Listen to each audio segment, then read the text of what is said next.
இன்னைக்கு யூடியூப்ல full video வராது, ஒரே ஒரு ஷார்ட்ஸ் வீடியோ மட்டும்தான். கலெக்ஷனை பார்த்துக்கோங்க.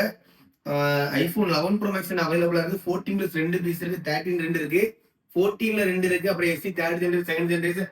இதை விவோல T3 ப்ரோ இதை மட்டும் நான் எதுக்கு வெளியிட்டு வச்சிருக்கேன் பாத்தீங்கன்னா, T3 ப்ரோ நம்ம ஃபாலோவர்ஸ் நிறைய பேர் கேட்டுட்டு இருந்தீங்க.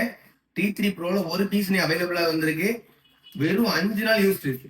வெறும் 5 நாள் யூஸ்னா 8 to 120 வரும். 5 நாள் தான் இருக்கு. 1 year பிராண்ட் வாரண்டி வந்துடும். ஃபுல் கிட்டோட அவைலபிளா இருக்கு. T3 ப்ரோ நிறைய பேர் கேட்டுருக்கீங்க, அவைலபிளா இருக்கு. அப்புறம் Moto Edge50 pro, Samsung S24, S23, S24 ultra, Vivo V9, V29ல 29 இருக்கு, 29 ப்ரோ இருக்கு, 12GB RAM இருக்கு, 8GB RAM இருக்கு. அதுக்கப்புறம் Vivo Y200 pro, Y200, Redmi note 30 pro plus 5G, Pixel 8, Android collection நிறைய இருக்கு, ஐபோன் கலெக்ஷன் நிறைய இருக்கு. நாளைக்கு இன்னும் நிறைய நியூ கலெக்ஷன் வரும். யூடியூப்ல நாளைக்கு ஃபுல் வீடியோ வரும், பேஸோட அப்லோட் பண்ணுவோம். அந்த ஷார்ட்ஸ் வீடியோல இருக்கிற இந்த வீடியோல இருக்கிற மொபைல் ஏதாவது தேவைப்படுச்சுன்னா கான்டாக்ட் பண்ணுங்க. அப்புறம் நம்ம ஷாப்பும் முடிஞ்ச அளவுக்கு சப்போர்ட் பண்ணுங்க. T3 ப்ரோ அவைலபிளா இருக்கு, தேவைப்படுறவங்க கான்டாக்ட் பண்ணுங்க guys.